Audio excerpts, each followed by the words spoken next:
su solicitud de ASN en enero, probablemente esa lista de espera ya va a estar por 1 o 2 años de lista de espera. Por lo tanto, si van a solicitar recién IP, lo más probable es que el ACNIC les vaya a otorgar IP versión 6 de manera inmediata, pero para IP versión 4 sí les va a tocar esperar probablemente harto tiempo. Por lo tanto, es importante que también ya comiencen a utilizar IP versión 6.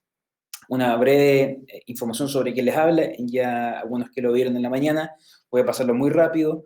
Yo soy Salvador Bartenbreiter, soy el CSO de PeerUSAC. Algunos me conocen porque trabajé anteriormente en Ubiquiti Networks y tengo bastante experiencia con el mundo de las telecomunicaciones. Eh, Nuestro equipo de trabajo, este es el equipo de PeerUSAC, Juan Carlos, Mauricio, yo y José. Como pueden ver acá, somos el equipo que hacemos el PeerUSAC. Nuestra motivación, bueno, lo que nosotros hacemos y lo que nos motiva en el día a día es justamente ser un lugar de encuentro para que los proveedores de contenido, también conocidos como CDNs, y ojo que no son solamente caché, sino que es mucho más que eso, es peering en general, carrier y ISPs, puedan intercambiar tráfico localmente en Perú a velocidades de hasta 100 gigas por segundo. Y esto va a permitir justamente, esto permite en realidad, que los ISPs en Perú puedan ofrecer conexiones gigabit a todos los hogares. Y lo que más queremos es que ustedes puedan ofrecer conexiones de altísima velocidad a todos los clientes en sus diferentes zonas. Veamos un poco lo que es el peering en Perú.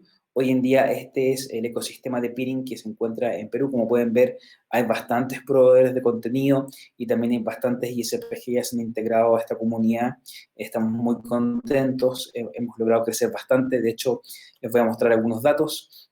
Hoy en día tenemos una capacidad instalada de alrededor de 700 gigabits por segundo y un tráfico peak que está alrededor de 190 gigas por segundo. Y esperamos ya que la próxima semana logremos pasar los 200 gigas por segundo. Como pueden ver, la latencia promedio es de alrededor de 1 milisegundo y como pueden darse cuenta por la presentación, tenemos full soporte IP versión 6 y además lo promovemos en la comunidad para que la gente empiece a ocupar IP versión 6. De hecho, gran parte de esta charla es poder enseñarles cómo funciona IP versión 6 y que lo puedan implementar y que le pierdan un poco el miedo.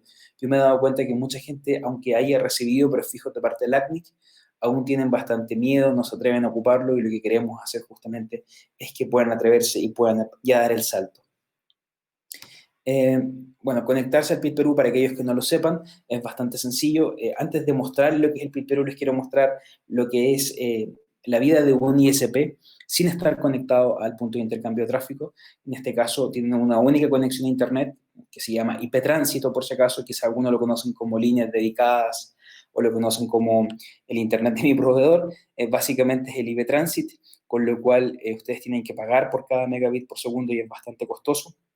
Y además tienen pocas opciones para poder hacer ingeniería de tráfico, etcétera. Y obviamente, como el ancho de banda es limitado, tienen que ofrecer velocidades lentas a sus clientes, por ejemplo, 50 megas o 100 megas, no más que eso. Tienen algunos problemas, como la latencia, se sufre bastante de una alta latencia. De hecho, la latencia puede en algunos casos ser de 100 milisegundos o más, especialmente con juegos y otras aplicaciones críticas. Un alto costo que sin duda hace que para ustedes como ISP no puedan darle velocidades muy altas a sus clientes, problemas de velocidad también debido a los costos y la latencia, y una experiencia de usuario que no es la que deberían estar dando para poder competir. En cambio, cuando se conectan al punto de intercambio de tráfico, al estar conectados en el PeerUSAC, ustedes pueden ver que ya no todo el tráfico va a irse por IP tránsito, sino que solamente el resto del tráfico que no pueda ser servido a través del punto de intercambio, alrededor de o hasta un 70% del tráfico, puede ser servido por el punto de intercambio, por lo tanto, pueden tener velocidades muy rápidas y por lo tanto pueden darle a sus clientes velocidades de hasta 1 giga por segundo, lo que finalmente va a hacer que estos clientes amen a su ISP. Y algunas de las ventajas que además tienen eso, bueno, la latencia baja muchísimo a promedio de 1 milisegundo, una enorme reducción de costos, pasan de pagar dólares por mega a centavos por mega, una mayor velocidad de acceso, como les comentaba, hasta un 70% del tráfico de un ISP puede ser servido a través del punto de intercambio, y eso se traduce en que sus clientes tienen una experiencia muy buena, fabulosa, y también tienen control de rutas. Y ahora, también es importante que también implementen IP versión 6 para poder darle esa experiencia a los clientes que les que estaba comentando. Bueno, probablemente ahora con la pandemia, muchos están haciendo teletrabajo en casa, probablemente si les hago este comillas chiste, 127.0.0.1, todos aquellos que son técnicos acá van a entender que se refiere al loopback, digamos en este caso teletrabajo en casa. Pero veamos qué sucede con el nuevo mundo, el mundo de IP versión 6. Acá también existe un equivalente a la loopback. En este caso, lo que vamos a tener es, en vez del 127.0.0.1, vamos a tener el localhost, vamos a tener acá el 2.2.1, eso sería el equivalente en el mundo de IP versión 6, y como es un mundo nuevo, viene con un montón de ventajas. ¿Y por qué todo el mundo está migrando a IP versión 6? Probablemente esa es una de las preguntas que ustedes están haciendo. ¿Por qué debo migrar? Bueno, y eso es básicamente por la cantidad de dispositivos. Si nos ponemos en el tiempo del 2010 y se van a ese tiempo, a esos 10 años atrás, donde no había pandemia, donde todavía se conectaban probablemente por HFC o por ADSL, teníamos muy pocos dispositivos conectados en el hogar. Probablemente la cantidad de dispositivos promedio conectados en un hogar era de uno, incluso habían casas donde ni siquiera habían dispositivos. Hoy en día con los smartphones, con todo lo Smart TV y todo eso, hay muchísimos dispositivos conectados. Veamos qué ha pasado en 2020, ¿no? En este año. Podemos ver que el número de dispositivos ha subido a alrededor de 10, obviamente en algunas casas hay más, en otras hay menos, pero como se pueden dar cuenta, la cantidad de dispositivos ha subido de manera exponencial y si se dan cuenta, como sigue esta curva, hacia arriba la cantidad se vuelve más exponencial, justamente porque se van a conectar billones de dispositivos en el próximo año. Hoy en día tenemos notebooks conectados, PCs quizás, sin duda varios smartphones en la casa, una o más Smart TV, tablets quizás, relojes inteligentes eventualmente, quizás no tanto todavía, pero en los próximos años van a bajar muchísimo de precio y si la gente va a empezar a tener cada uno múltiples dispositivos. Ya, por ejemplo, hoy en día hay cámaras de vigilancia, hay parlantes que se conectan vía Wi-Fi y se conectan vía Internet, y todo esto requiere direcciones IP. Y como se acuerdan de las charlas que estaban dando, de hecho, en el conversatorio que estaban justamente hablando Howard y Bernardo, no sé, aunque hagamos nateo, el nateo no funciona para siempre, no podemos natear infinitos dispositivos detrás de un IP versión 4. ¿Por qué? Porque tenemos una cantidad máxima de puertos. Por lo tanto, esto es un problema, y es un problema para poder conectar a estas decenas de dispositivos que vienen, y que viene para el 2021, 2022 y los años que vienen inclusive. Vienen muchísimos más dispositivos. Van a conectarse billones de dispositivos en el mundo y la cantidad de dispositivos que van a estar conectados en el hogar van a pasar de, no sé, 10 o casi 10 a varias decenas de dispositivos. No solamente van a estar conectados los smartphones, no solamente van a estar conectados los televisores, van a estar conectados las bombillas eléctricas, van a estar conectados los mismos switches para poder encender las bombillas, van a estar conectados los mismos enchufes, van a estar conectados los electrodomésticos. Realmente hay una cantidad de cosas que se van a conectar que hoy en día no lo vemos, que hoy en día pensamos que es una locura, pero probablemente si en el 2010 se hubiesen pensado que la gente iba a tener un teléfono conectado a Internet, hubiesen dicho quizás unos pocos, pero no la mayoría. Y hoy en día vemos que la mayoría ya tiene un teléfono conectado a Internet y que es un teléfono bastante rápido, y más que solamente un teléfono, los televisores hoy en día se conectan. Y esto es lo que viene ahora, viene la avalancha de todo el Internet de las cosas. Eso se habla mucho en el mundo de 5G, pero también va a venir en el mundo de las redes fijas, en el red de FTTH. Van a tener conectados decenas, quizás en algún momento cientos de dispositivos en cada hogar, y hay que poder darle conectividad a estos dispositivos. Y con IP versión 4 no lo vamos a poder hacer, y se necesita hacer mediante IP versión 6. Entonces, veamos, ¿por qué no se puede hacer esto con NAT? ¿Por qué no puedo hacerlo? Bueno, porque en realidad anda mal. Anda mal. El NAT es una solución que es un parche, es una solución que no es una solución, en realidad es un parche, una muleta, mientras que podemos resolver el problema, porque la transición a IP versión 6 se planeó hace 20 años, pero se ha demorado muchísimo en poder implementarse. ¿Por qué? Porque básicamente nadie quería hacer el cambio, porque había todavía IP versión 4 disponible, no había la necesidad. Sin embargo, ya en otros mercados, las IP versión 4 se acabaron hace varios años, ellos ya han migrado, y en nuestra región, en América Latina, el turno nos toca ahora. Nos toca ahora comenzar a aplicar ipv 6 y que los ISPs lo tengan implementado.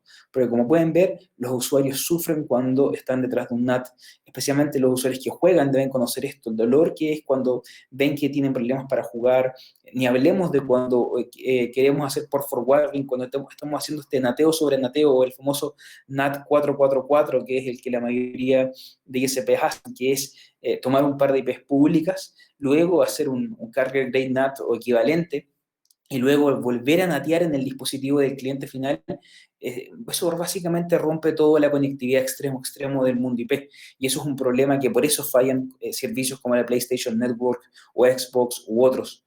Entonces, qué es lo que perciben los clientes cuando están utilizando este NAT excesivamente?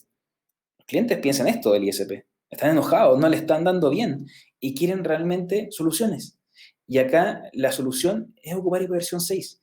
ipv 6 tenemos una cantidad enorme de direcciones IPs. En ipv 6 nos olvidamos del concepto de tener que natear, nos olvidamos de este concepto de escasez. ¿Se acuerdan que les comenté en la mañana, bueno, a comienzo de la tarde, que con la conexión al PIT Perusac, esta concepción de escasez de ancho de banda se transforma en abundancia de ancho de banda y ustedes no tienen que estar preocupados por el ancho de banda porque se resuelve ese problema? Bueno, con el mundo IP 6 pasa algo similar en el mundo de las direcciones. Se acaba ese problema de la escasez de direcciones IP 4 y se acaba porque en IP 6 hay muchas direcciones. Y cuando digo muchas, es que hay muchas. Y acá realmente yo les pregunto, ¿ustedes creen que la solución o la forma en la cual su ICP va a seguir creciendo va a ser utilizando versión 4, IP 4 y haciendo un ateo? Probablemente no. Yo creo que me atrevería a decir que con seguridad no. De hecho, es ya ahora, y la mayoría de los ISP grandes ya lo ha hecho, muchos operadores ya lo están haciendo en sus redes móviles y algunos ya lo tienen también implementado en sus redes fijas. Y hay que implementar ipv 6. No es que ipv 6 va a aniquilar automáticamente ipv 4. Esto es una transición en la cual tenemos que justamente comenzar a ocupar ipv 6 porque el tráfico está migrando de ipv 4 a ipv 6. Y si no tenemos ipv 6 implementado, nuestros clientes van a tener problemas para poder acceder a servicios que están bajados o están diseñados para ipv 6. Por lo tanto, es importante hacer esa transición en la cual vamos a tener durante un buen tiempo doble dirección en los dispositivos. Voy a entrar en mayor detalle luego, pero es muy frecuente que tengamos esto. Y veamos cómo son las direcciones ipv 6 para aquellos que no la hayan visto. Yo creo que ya algunos de ustedes las han visto en algunos casos. Quizá hay algunos de ustedes que ya la utilizan, en ese caso me alegro muchísimo, pero para aquellos que no la conozcan, les voy a explicar un poquitito de manera bastante simple, estoy haciendo bastantes simplificaciones. Si hay alguno que conoce más del tema va a ver que simplifico bastante, lo hago para justamente que se pueda entender. ¿En qué se parecen? Ambos se ocupan para poder enrutar datos. En el mundo de la IP 4 tienen básicamente una dirección que está compuesta por números. En el mundo de la IP 6 pasamos de números a casos hexadecimales, es decir, tenemos los números del 0 al 9, pero también tenemos las letras de la A a la F. En el mundo IP 4, como pueden ver, estos números estaban compuestos por 4 octetos, es decir, teníamos esos 12 números que teníamos. Ahora en el mundo de IP 6 pasamos a 8 hextetos. ¿Por qué hextetos? Porque son de hexadecimales y podemos ver que estamos trabajando con 32 caracteres hexadecimales. Ahora no se asusten, se ve muy, muy complicado. Les voy a mostrar unas formas de simplificar esto para que vean que IP 6 no tiene que por qué ser tan complicado e incluso se puede recordar. En IP 4 las direcciones eran escasas, vivíamos en un mundo de escasez. En el mundo de direcciones IP 6 vivimos en un mundo de abundancia, donde la cantidad de direcciones IP 6 son enormes, de hecho es 2 elevado a la 128. Es un número gigante, ni siquiera me acuerdo cómo se dice ese número, pero es enorme, es de verdad muy, muy grande. Imagínense que IP 4 tenía 4 billones de direcciones IPs. En el mundo de IP 6 eso se multiplica como por 1 millón de millones de millones, o sea, tenemos literalmente una cantidad de direcciones IPs casi infinitas. Eh, Además, otra de las diferencias, en IP 4 estos octetos se separaban por puntos, y en el caso de IP 6 estos hectetos se separan por 2 puntos. Es solamente cómo se escribe, no cambia mayormente. Y también les hago la pregunta, bueno, una de las cosas que podemos discutir quizás es si las direcciones IP versión 4 son fáciles de recordar. Yo al menos me sé un par de direcciones IP versión 4, pero en IP versión 6 también, no siempre. Como se pueden dar cuenta, pueden ser bastante largas. Hay algunos trucos que les voy a enseñar el día de hoy para que puedan simplificar esto, pero de todas maneras se hace bastante difícil poder recordarlas. Veamos a qué se refiere esto de los hexadecimales, y me voy a concentrar en esto para que se pueda entender y le pierdan el miedo a aquellos que ya conocen hexadecimal. No voy a entrar en mayor detalle, pero básicamente son 16 caracteres que tienen las diferentes opciones. Por ejemplo, vemos que parte desde el 0, va bajando el 1, el 2, el 3, llega hasta el 9, y luego del 9 viene el A, el B, el C, el D, el E y el F. Entonces, podemos ver, por ejemplo, en el primer ejemplo que tenemos después del 0009, vendría el 000A. Luego en el caso del 000F, es decir, si tuviesen puro 0 y al final una F, bueno, el siguiente sería el 0010. Eso se lo estoy explicando para que después cuando ustedes tengan que asignar direcciones, si es que las asignan a mano, probablemente no lo van a asignar nunca a mano, solamente van a asignar la del gateway si es que, pero para que sepan cómo pueden ustedes calcularlo. Veamos en qué más son parecidos, pero son diferentes. En el caso de IP versión 6, se acaba el concepto del broadcast. Ya no vamos a tener este desperdicio de direcciones IP que pasaba. Si bien tenemos una cantidad casi infinita de direcciones IP, a la vez tenemos una mucho mejor utilización de las direcciones porque no se pierden direcciones con broadcast. Además, el concepto de NAT desaparece. No es que el concepto de NAT, bueno, desaparece, existe una excepción NAT64, que es cuando tengan una red en la cual solo tengan IP versión 6, para poder acceder a sitios versión 4 se puede hacer con NAT64, pero el concepto de NAT que nosotros conocemos y el que utilizamos para tener una red, digamos, de WAN y otra de LAN, se acaba como concepto de la traducción NAT para mismo IP versión 6. Y eso justamente cambia bastantes cosas, porque siempre estábamos acostumbrados a darle una IP al dispositivo del cliente, quizás dos, no sé si quiero un ISP muy generoso, y probablemente después nateo con todos los equipos que están internamente con direcciones privadas. Eso se acaba, eso no se puede hacer con IP versión 6, por lo tanto vamos a asignarle un bloque, más que una dirección IP, le asignamos un prefijo al cliente y el router del cliente luego se encarga de gestionar las direcciones IP, pero son todas ruteables, o sea, son direcciones que mantienen la conectividad de extremo a extremo. Eso es una cosa muy bonita. De hecho, corrigió el problema que pasó con IPv4 cuando se creó IPv4, no se pensó nunca que iba a crecer tanto y por eso tuvo que tener soluciones, comillas, parches como NAT. NAT fue un parche para resolver un problema de creación y por eso IPv6 tiene tantas direcciones para que eso no vuelva a pasar nunca, esperemos, para que nunca se vuelvan a acabar las direcciones IPv6. También en IPv4 teníamos el concepto del ARP, que hace este mapeo entre direcciones IP versión 4 y la MAC. En el caso de IPv6, hay algo parecido que se cambia el nombre de ARP, se conoce por el concepto del NDP, y hace este mapeo entre direcciones IPv6 y direcciones MAC. También tenemos direcciones del link local en cada interfaz. Son direcciones que se autoconfiguran cuando conectamos el dispositivo a otro dispositivo. Automáticamente tienen IP entre ellos para poder hacer conectividad y van a poder identificarlas porque parten con la dirección F80. Disculpe si lo estoy aburriendo demasiado, pero son temas técnicos que igual es importante que puedan entender lo que les van a servir. Otra cosa que es importante, si bien IPv6 por definición no debería ser más rápido que IPv4, en la práctica vemos que suele ser más rápido porque no hay el concepto del NAT involucrado. El NAT consume muchísimos recursos, tiene un costo computacional bastante alto, lo que quiere decir que dispositivos rápidos, como por ejemplo un CCR 1072, pierdan mucha capacidad de poder rutear por estar haciendo NAT. De hecho, vemos que incluso, bueno, esto es quizás una exageración, no lo he medido, pero probablemente un RB4011 sin NAT, porque vamos a ocupar IPv6, puede tener un rendimiento quizás parecido a un 1072, me puedo equivocar, pero estoy haciendo una idea más que todo de cuánto es lo que se pierde de eficiencia por el nateo. Realmente el nateo tiene un costo computacional bastante alto y la IPv6 viene a resolver esto, simplifica un montón lo que es la conectividad, aunque a primera vista pareciese algo más complicado, en realidad es todo lo contrario, viene a ser mucho más fácil poder entender lo que son la conectividad IP, es mucho más eficiente, mucho más amigable para los equipos también. Y como les comentaba, las direcciones IP, si bien son muy largas porque son estos 8 hextetos, sí podemos aplicar algunas técnicas de compresión para poder hacer la notación más sencilla. Por ejemplo, vemos que acá tenemos una dirección IP, esta que parte con 201, 0DB8, luego 00A3, luego un número gigante, en este caso 16 ceros, seguidos por 3 ceros más y un 1. Como se pueden dar cuenta, esta dirección IP tiene muchos ceros. Los ceros en el mundo de IP versión 6 podemos simplificarlos bastante. De hecho, como pueden ver, la primera regla que estoy aplicando es que los ceros de la izquierda, dentro de un hexteto, bueno, acá se autocorrigió, pero el hexteto no es un sexteto, se pueden omitir. De hecho, si se dan cuenta, luego del 201 dos puntos, pasamos del 0DB8, pasamos a DB8.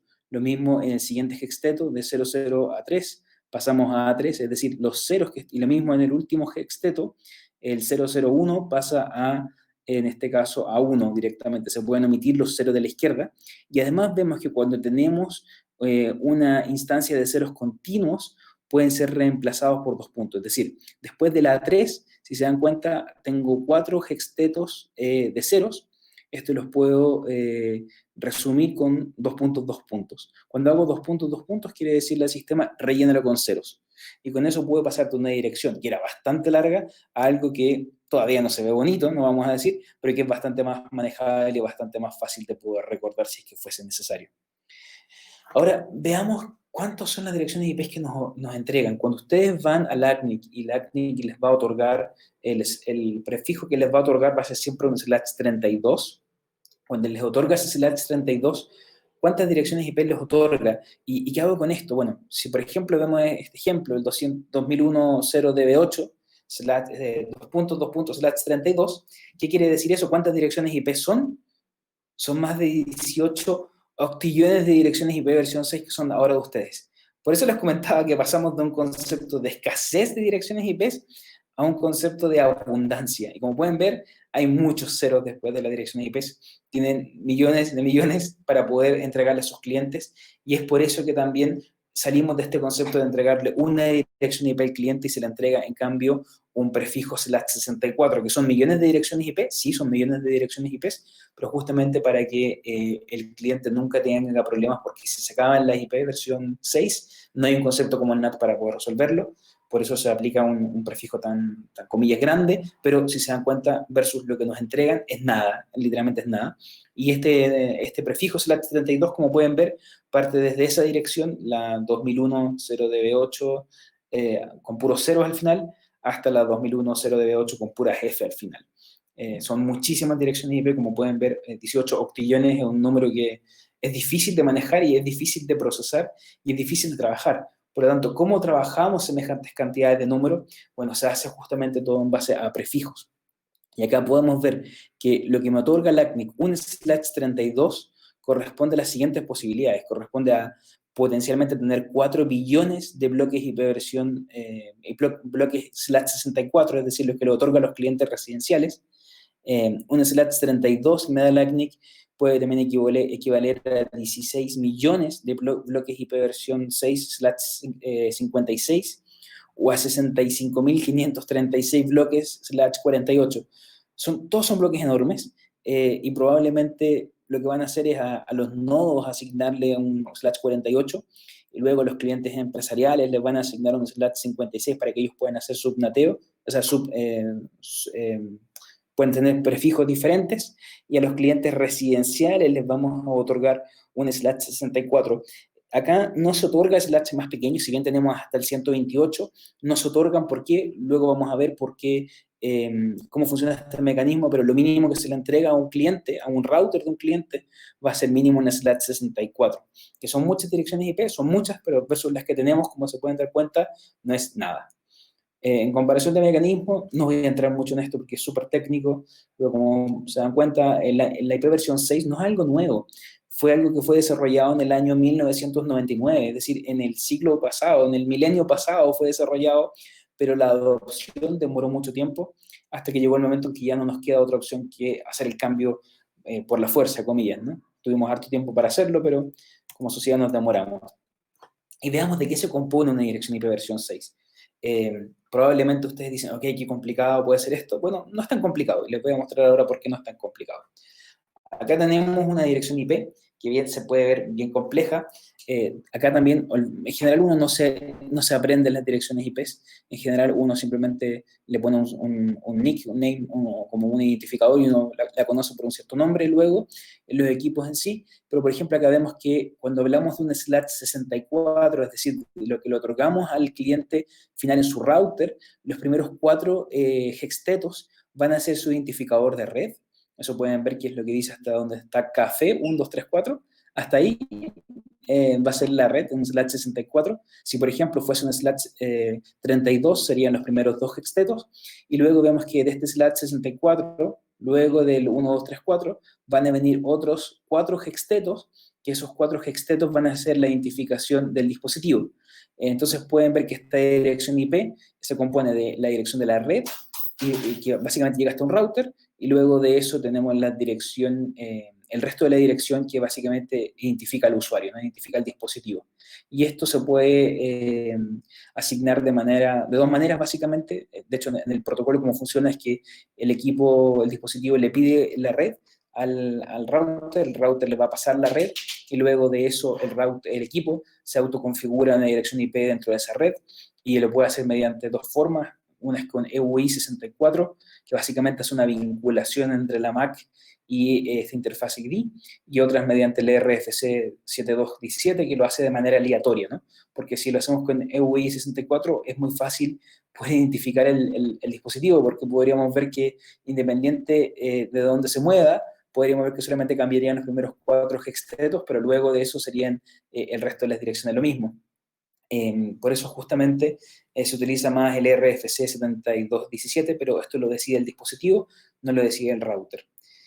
Veamos algunas otras direcciones IP y rutas en IP versión 6 que son útiles de conocer, que les puede servir conocerlas para si las vienen en algún momento. La famosa ruta por defecto, la famosa 0.0.0.0/0, que tanto manejábamos en IP versión 4, también tiene un equivalente, es el 2.2./0, eso es básicamente la ruta por defecto. Luego la loopback, que es de hecho, la que les mostré al comienzo, la 2.2.1. Si queríamos ser más específicos, le ponemos un /128. Luego tenemos también cuando el dispositivo no agarra un IP, cuando todavía no agarra un IP, tenemos el 2.2. También tenemos los enlaces del link local. Si luego quieren que entremos más en profundidad, podemos tratar eso otro día, pero básicamente pueden ver que comienzan con FE80. También tenemos direcciones de multicast, que sean multicast del nodo, multicast de otro nodo, y también direcciones únicas. Veamos, ya están tantos números probablemente mareados, quiero mostrarles un poquito más cómo ha ido la adopción de ipv 6. Podemos ver que en el mundo se ha adoptado bastante bien. En América Latina vemos que, por ejemplo, Brasil lleva una ventaja gigante, Europa ya tiene también una ventaja gigante, la gran mayoría de los países europeos tienen bastante implementado ipv 6, Asia también, Estados Unidos también, América Latina está un poco lento, pero estamos en este proceso, pero alrededor del 35% del tráfico de Google ya corresponde a ipv 6. Por lo tanto, vemos que ya se está moviendo y esa migración no va a parar de crecer, y probablemente en un par de años más ya la mayoría del tráfico pasa a ser ipv 6. Podemos ver algunas formas de implementarlo. Acá va a depender básicamente de cuántas IPs tengamos, por eso hago esta línea abajo, que parte desde que si tengo muchas direcciones IP versión 4, o hasta la derecha luego que digo que casi no tengo IP versión 4, ¿no? Que estoy recién pidiendo un bloque ahora, o incluso voy a partirme sin bloque IP versión 4, voy a tener una única IP versión 4. ¿Cómo funciona? Bueno, si tenemos muchas IP versión 4 y lo que han hecho los carriers hace muchos años que estaban otorgando IP versión 6, era un concepto llamado de dual stack, en el cual a cada dispositivo se le daba finalmente, o a cada router en realidad, de los clientes hogar o los clientes corporativos, se les daba tanto un prefijo /64 de IP versión 4, como también una dirección IP o múltiples direcciones IP versión 4. Perdón, creo que lo dije al revés. Un prefijo /64 en IP versión 6, y una o múltiples IP versión 4 para también poder asignarlas. Luego, si ya no tienen tantas IPs, probablemente pocos de los que están acá van a tener tanta cantidad de IPs, lo que están haciendo es algún grado de nateo, En este caso podemos ver que estamos haciendo un NAT44 en el cual básicamente ustedes como proveedor le van a entregar al router del cliente un prefijo /64 de IP versión 6 y le van a otorgar una dirección IP versión 4 privada que está siendo luego nateada a través de una dirección pública. Eso es probablemente donde la mayoría de ustedes está hoy en día, o va a estar después de esta presentación les muestro cómo configurar IP versión 6 en su router. Les prometo que es muy sencillo de hacer. Y luego de eso viene el siguiente paso, cuando ya básicamente casi no tienen IP versión 4, sino que realmente están solamente con IP versión 6. ¿Qué pasa con eso? Bueno, para acceder a todos los IP versión 6 no hay problema, pero todavía quedan algunos sitios que son solamente versión 4, y por lo tanto se utiliza un mecanismo de traducción en el cual se ocupa el famoso NAT64 y el DNS64, que es cuando ustedes no le entregan ninguna dirección IP versión 4 ni nateada, o sea, ni privada ni pública al dispositivo del cliente, sino que es completamente solo IP versión 6.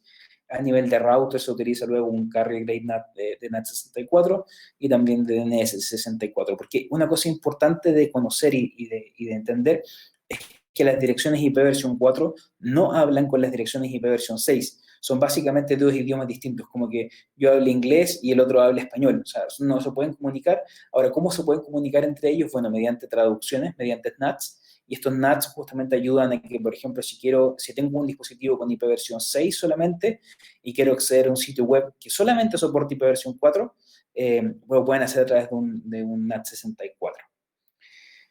Después, si no es NAT, entonces, ¿cómo le entrego las IPs internas a mis clientes? Bueno, acá hay un concepto interesante que es que cuando ustedes en el router le llega una dirección, van a hacer dos cosas. Uno, va a llegar un prefix delegation y va a llegar un ND prefix. Entonces, básicamente, el router va a recibir un IP y a la vez el router luego recibe este /64 y en realidad ni siquiera le asigna al router, ¿no? Sino que el router le dice, mira, esta es la red, estos son los primeros 4 octetos, y el dispositivo después, el computador, el smartphone, la ampolleta inteligente, la lámpara inteligente, lo que sea, automáticamente se va a configurar una dirección IP, se la va a mandar, en este caso al router, y le pregunta, ¿puedo ocuparla? ¿Está tomada ya? Si no está tomada, que probablemente nunca va a estar tomada porque hay tantas direcciones IP, la va a poder ocupar, y esta es la forma en la cual se asignan las direcciones IP. No voy a entrar en más detalle todavía, si no me alargaría demasiado, es un tema bastante técnico, pero en la práctica, cuando la van a implementar en su MikroTik, esto es súper sencillo. O sea, se puede ver algo complicado, pero a la hora de implementarlo es algo bastante sencillo, que no es algo complejo para nada. De hecho, en realidad, una vez que ya entienden el concepto de IP versión 6, lo implementan, se van a dar cuenta que es mucho más simple ocupar IP versión 4. Cuando vaya a configurar un router, solamente es poner la dirección IP, un DHCP, para que le entregue la información de DNS, por ejemplo, y configuro el resto de la información y sería, no tengo que entrar al firewall a crear un nateo, no tengo que complicarme con un montón de cosas. Otra de las probablemente mitos más grandes es que IP versión 6 es menos seguro porque no hay NAT. Bueno, yo a aquellos que están diciendo eso, les digo, probablemente su concepto de seguridad no está muy claro porque NAT no ofrece mayor seguridad, es muy fácil en realidad vulnerabilizar NAT, no ofrece seguridad per se, un firewall siempre es necesario de todas maneras, así que yo diría que en realidad no es que sea más inseguro, sino que solamente hace más manifiesto eso, pero no es que sea más inseguro por definición, sino que solamente ofrece otras ventajas, pero de todas maneras van a necesitar un firewall siempre, con IP versión 4 o IP versión 6. Yo sé que están bien cansados, pero les quiero mostrar cómo en solo 5 minutos, de hecho probablemente en menos, pueden implementar IP versión 6 en su router. Si ustedes tienen MikroTik, buena noticia, es sumamente fácil. Son 4 pasos. El primer paso es abran su Winbox. Dentro del Winbox de su dispositivo pueden ir a System, el menú. Luego van a Packages. En Packages van a poder ver esta lista que les va a mostrar. Por defecto les va a aparecer IP versión 6 desactivado. Ustedes hacen clic sobre IP versión 6 y luego hacen clic sobre el botón que dice Enable. Con eso van a activar el paquete y tienen que decirle al router que se reinicie. Para esto, luego van a ir a hacer un reinicio a su router y una vez que su router vuelve del reinicio, voilà, van a tener dentro del menú una nueva opción que se llama, luego de IP va a venir otro que se llama IP versión 6. Se pueden ir donde dice Address y ahí pueden configurar su dirección IP versión 6. Como se pueden dar cuenta, no es algo complicado. Yo sé que todavía el tema de los números y los 2 puntos pueden parecer algo más complejo. Les aconsejo que vuelvan a ver la presentación si tienen dudas. Si no, en YouTube está lleno de tutoriales. De hecho, yo ocupé varios para algunos de estos ejemplos, donde se enseña muy fácilmente cómo ocupar IP versión 6 en MikroTik. Así que no es algo complicado para nada. Los invito a que quizás no hasta ahora, pero mañana en la mañana se preparan un juguito naranja y configuren IP versión 6. Van a ver que les va a gustar y van a aprender algo nuevo. Entonces, ya terminando, nos hacemos la siguiente pregunta. ¿IP versión 6 reemplaza totalmente IP versión 4? Bueno, la respuesta es que hoy en día no, pero muy pronto la mayoría del tráfico va a ser IP versión 6 y al no tenerlo implementado van a tener problemas. Los clientes van a tener problemas, no van a poder entrar a servicios, por lo tanto debemos estar preparados, debemos perderle el miedo. Esto ya se viene hablando hace un montón de años, ya llegó el momento de hacerlo y les aconsejo que lo hagan. Nosotros vamos a estar trabajando en un montón de tutoriales que vamos a publicar en nuestra nueva página web, espero que esté ya para diciembre, y vamos a tener un montón de guías sobre IP versión 6, sobre BGP y sobre todo aquellos que son cosas que les van a servir para que puedan seguir creciendo y que sus ISPs puedan ser cada día más grandes. Ahí finalmente les dejo algunos links y también agradecimientos a algunas personas que han hecho unas guías muy buenas con las cuales también me basé para poder explicar IP versión 6 el día de hoy. No sé si hay alguna pregunta y les hago la pregunta si ustedes ya tienen activado IP versión 6 en su router o si aún no lo tienen implementado.